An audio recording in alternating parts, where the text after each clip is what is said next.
You might think that the southeast of Spain is always hot, but it's the beginning of April and it's only 20 degrees.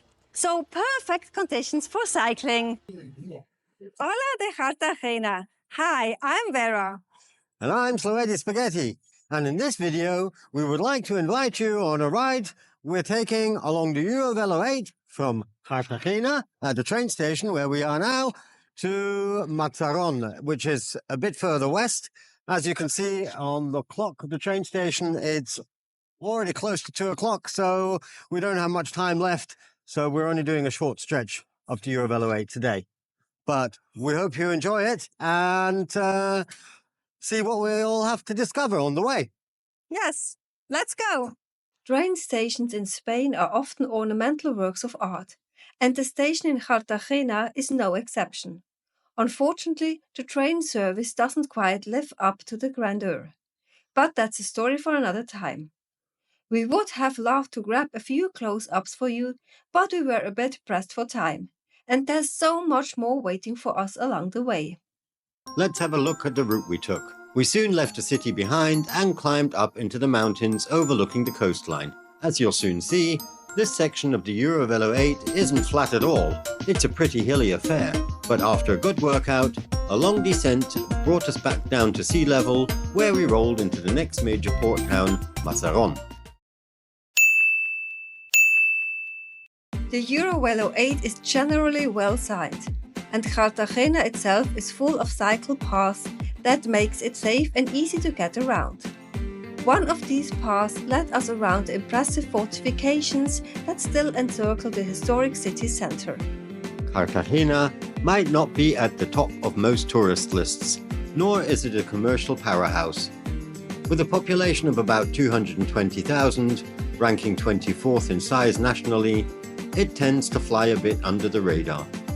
But it boasts an extraordinary history, stretching all the way back to 227 BC, when it was founded as a military base by Hasdrubal the Fair, brother-in-law of the more famous Hannibal, you know, the one who crossed the Alps with war elephants. Anyway, from then on, Cartagena remained an important trading hub and military stronghold.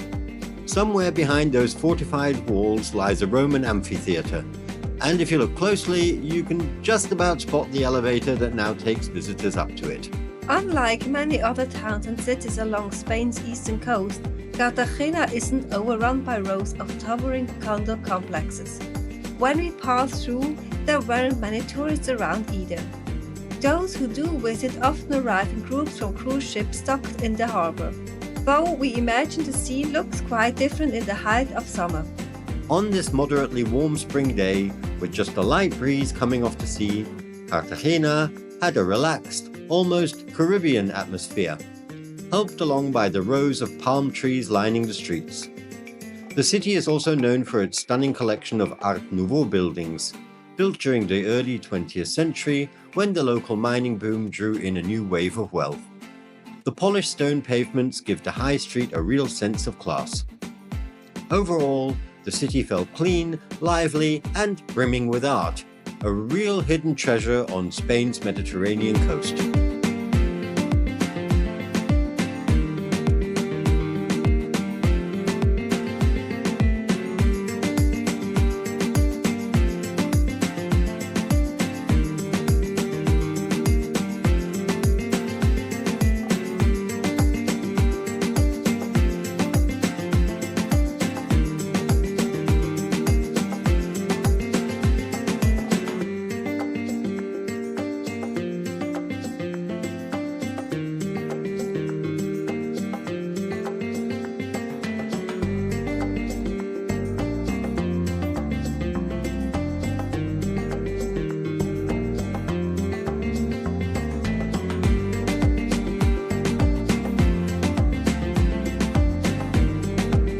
City, even the bike path leading out of the port kept that classy stone surface. As we passed the naval military base and admired more striking architecture and public art, but all that polish soon gave way to a bumpier ride, as we followed the dusty trail along the dry Rambla de Penibila. These dry riverbeds are a familiar sight in low-lying coastal areas of Spain, not just because rainfall is scarce, but also because much of the water is diverted for irrigation long before it reaches the sea. We got a good look at the football stadium, but then suddenly hit a dead end, a fence blocking the path. Luckily, a passerby helped point us in the right direction, and we were soon back on track. Spain is full of docks. Some bark through the night, others are simply painted on the walls.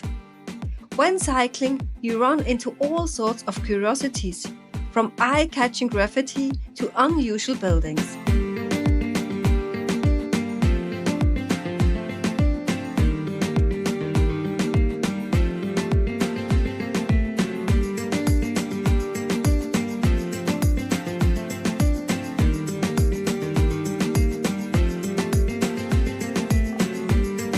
As traffic thinned out, we climbed higher into the hills.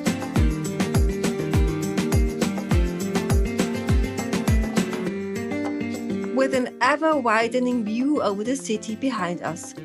But the real delight still lay ahead.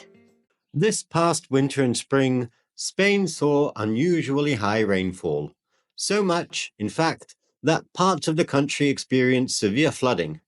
But in this region, that abundance of water transformed the arid landscape into a floral paradise. We followed narrow country lanes and deserted roads through hills bursting with color.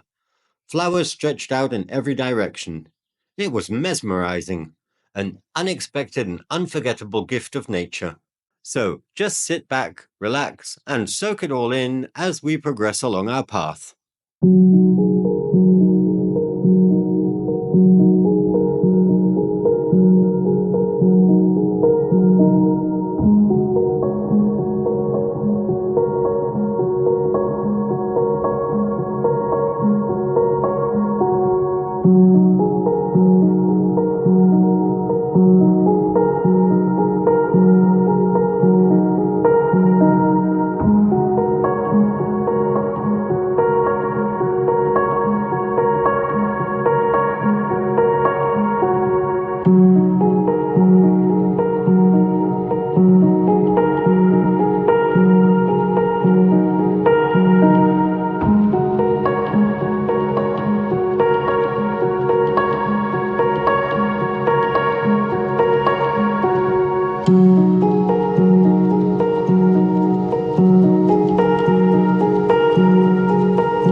I wouldn't drink it. It tastes like drinking out of a swimming pool.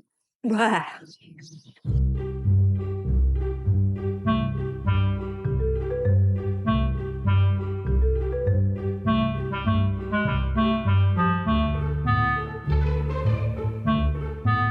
Then a surprise encounter. A creature even SlowEddie could outrun, slowly and obliviously making its way across the road. We gently moved it to the roadside grass, away from danger.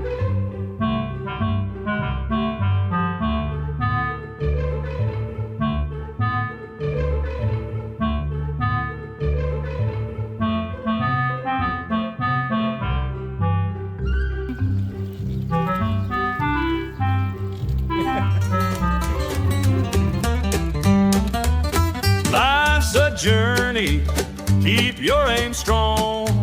Through every trial, stay firm, stay long. Actions speak louder, words are but air.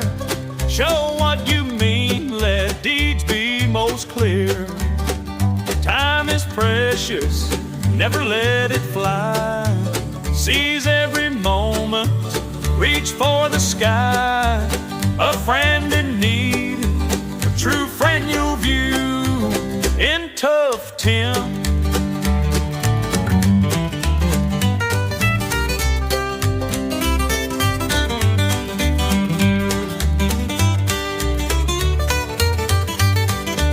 Life's a journey, keep your aim strong. Through every trial, stay firm, stay long. Actions speak louder, words are but air.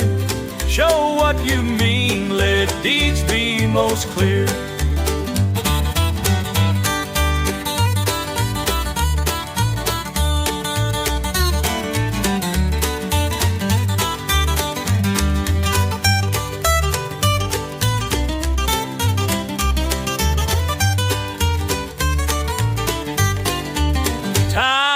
Precious, never let it fly. Seize every moment, reach for the sky. A friend in need, true friend you'll view in tough times.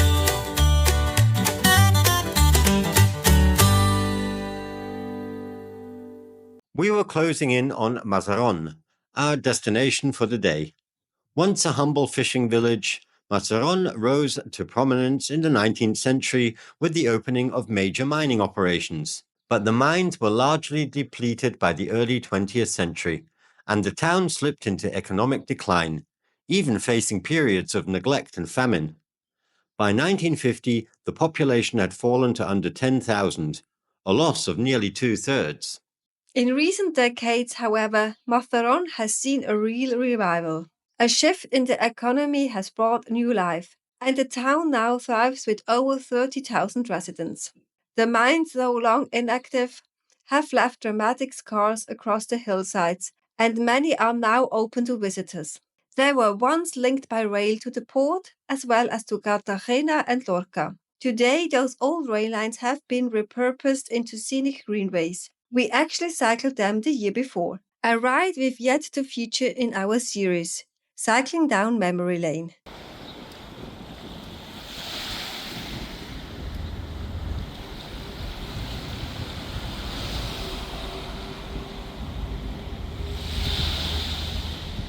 So, that was really fun with all the mountains and the sea.